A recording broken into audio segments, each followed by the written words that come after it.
All right, let's jump right into this. If you're studying Cambridge AS and A-level accounting, specifically syllabus 9706, you already know that sources of finance is an absolutely foundational topic. You've learned the basics, your debt from your equity. But here is the stark, unfiltered reality straight from the examiner reports. Most students, even the really smart ones, consistently lose incredibly preventable marks right here. And today, we are fixing that. Welcome to the masterclass. Today, we're literally opening up the examiner's playbook. In this explainer, we're going to dissect exactly what the Cambridge examiners are hunting for, how to deploy elite critical thinking strategies, and most importantly, how to confidently secure those high-tariff 9 to 15 mark questions. We're not just reviewing accounting today, we are reverse engineering the exam. Look at this. This isn't just a theory. This is a direct quote pulled straight from the Cambridge Principal Examiner reports. Quote, "Answers are often too vague. Examiners want specific details." Now put yourself in the examiner's shoes for a second. They are reading thousands upon thousands of scripts, and the absolute number one reason candidates hit a hard ceiling on their grades is superficiality. You literally cannot just list out general advantages and disadvantages of raising capital and expect to access those top-tier marking bands. The examiners are practically begging you to be specific, to be precise, and to root your answers in the exact context of the business entity provided in your stimulus material. So we're going to focus intensely on proven, high-tariff strategies to guarantee your answers are never ever described as too vague. Here is our study roadmap for today's session. First, core principles. Second, the 6-step methodology. Third, avoiding top exam mistakes. And fourth, the holy grail, mastering evaluative thinking. Let's get to work. Moving right into Section 1, Core Principles. Right off the bat, the examiner reports issue a massive alert right here. Candidates consistently confuse key terminology regarding the various methods businesses use to raise capital. So, rule number 1, always explicitly define your terms before you dive into any complex analysis. Think about command words for a second. If a question asks you to evaluate the use of debentures versus an ordinary share issue, your extended response must establish a crystal clear definition of those sources of finance right at the outset. Showing the examiner immediately that you possess a rock-solid grasp of the technical vocabulary sets the tone for your entire essay. Never assume the examiner knows that you know. You have to prove it to them in your very first sentence. And this brings us perfectly to the anatomy of the command words and what the Cambridge Assessment Framework actually prioritizes. The syllabus targets distinct cognitive domains, specifically AO1, AO2, and AO3. Yes, you absolutely need basic knowledge and understanding. That's AO1. But top-performing students know that the academic benchmarks demand logical, structured reasoning that prioritizes analytical depth over superficial breadth. Let's contrast some command words. Explain just wants you to make a concept clear. But to what extent? That demands a judgment based on evidence. Analyze wants you to break down the parts, but evaluate. Evaluate means you have to weigh those parts and make a justified business decision. It is far better to thoroughly analyze 2 specific financial implications than to superficially list 5 generic ones. Plus, you have to transfer these concepts to completely unfamiliar contexts. The exam won't give you a neat textbook scenario. It's going to throw a messy, unique business puzzle at you, and you have to adapt instantly. Which leads us to Section 2, the 6-step methodology. When you are faced with an intimidating multi-stage data interpretation task, panic is your absolute worst enemy. I coach 2 types of students all the time. Let's call them Alex and Sam. When they hit a 15-mark question, Alex, who is highly technical, just wants to start calculating immediately. Sam, the creative thinker, wants to write a massive conceptual essay. They end up debating, getting stuck, and losing time. The solution to both of their problems is a rigid, foolproof sequence. Step 1. Deconstruct the question. Isolate those command words we just talked about. Step 2. Extract relevant data. Don't drown in the noise of the stimulus text. Pull out only the exact figures related to the sources of finance.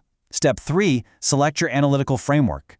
Step 4. Execute your calculations with incredibly clear notation. Step 5. Verify the results. Always check for reasonableness. Step 6. Present your findings with professional terminology. Rhythmically marching through this exact procedural sequence provides incredible comfort and clarity when the clock is ticking down. Now pay very, very close attention to this next point, because this is where Alex usually loses easy marks. This is the method mark strategy, and it is all about process over perfection. Cambridge accounting heavily utilizes method marks. What does that mean? It means examiners actually award points for showing a systematic, logical problem-solving process, even if your final calculation is slightly off because you pressed the wrong button on your calculator in step 1. If you just write down a final wrong answer, you score a flat 0. But if you clearly show how you extracted the data, formulated the equation, and attempted to solve it systematically, you'll capture those vital method marks. You have to let the examiner see your thought process physically on the page. And speaking of putting things on the page, this is where Sam usually trips up. Sam loves a good argument, but hates structure. But practical application in this syllabus is designed to develop your professional skills. That means strict presentation conventions are completely non-negotiable for top marks. You absolutely must use proper headings. You must use correct terminology. Please, whatever you do, don't just call it money, call it capital or equity. You must use appropriate accounting formats, and you need clear, undeniable annotation. If an examiner has to play detective to figure out where your numbers came from or what they represent, you are throwing marks away. Treat the exam paper like you are presenting a formal report to a board of directors. Professionalism isn't just nice to have, it actively signals competence to the examiner. Section 3. Avoiding top exam mistakes. Let's look at the roadblocks. I see students drafting model responses paragraph by paragraph, and they inevitably hit a massive roadblock right here. These are the top 3 examiner warnings, the specific traps set year after year. Number 1, as we established, answers are too vague.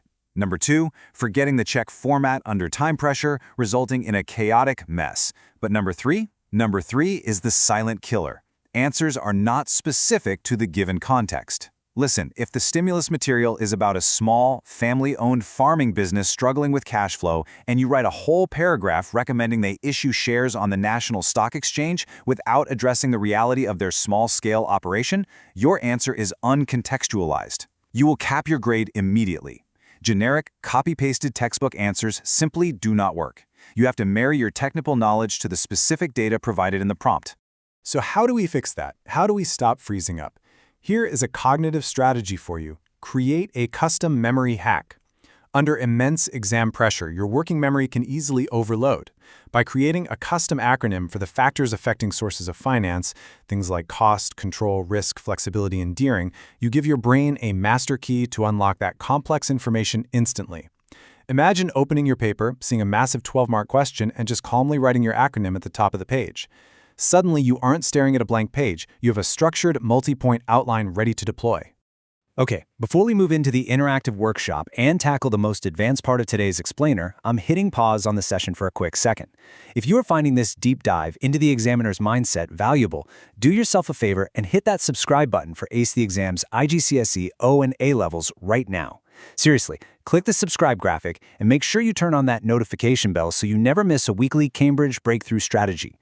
We are literally decoding the exams for you, helping you master your time allocation and crush those target grades. Got it? Awesome. Let's get back to the masterclass. Section 4, Mastering Evaluative Thinking. This is where we unlock the highest tier marking bands. Right now, I want you to treat this screen like an immersive, interactive workshop. Let's visually map out exactly what differentiates the different levels of performance. In the descriptive domain, a candidate just lists basic facts. They literally just tell me what a bank loan is. Meh. Moving up, the analytical candidate extracts data and performs systematic analysis. They calculate the interest cost of that bank loan. Better. But the top-scoring evaluative candidate, they live in a different world. They question assumptions. They look at the data, but then they justify their business decisions with hard, calculated evidence. Let's play Spot the Flaw. I'm putting a poorly written student answer on the left side of your screen. If I gave you a 60-second visual countdown timer right now, could you spot the problem? The descriptive answer on the left just parrots the stimulus text back to the examiner. It says, the business needs $50,000 and bank loans have interest. Guys, the examiner already knows that. You're wasting ink.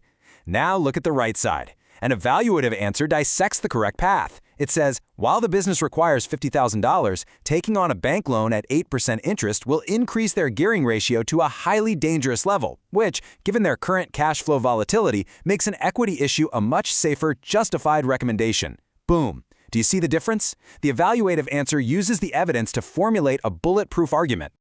To consistently generate that exact level of response, you have to internalize what I call the critical analysis loop. Watch how this works. First, identify the given information. Next, break the problem down into logical steps. Then, Solve systematically, showing every ounce of your work for those sweet method marks. After that, check for reasonableness. And finally, this is the evaluative key. Make a justified recommendation based on the data you just solved. This deconstruct, solve, and evaluate loop is your ultimate, undeniable blueprint for higher-order problem solving in the exam room. And when a question forces you to look at alternative sources of finance, like weighing a bank loan against issuing shares, you have to follow the strict rules for comparative analysis. You can't just talk about one option and then talk about the other in isolation. No, you must identify similarities and differences. You must actively use comparative connectives like whereas, however, or in stark contrast to literally flag down the examiner and signal your high-level thinking. You must support every single comparison with quantitative evidence extracted from the data. And finally, you have to draw conclusions on their relative importance. Which factor ultimately drives the final decision for this specific business and exactly why?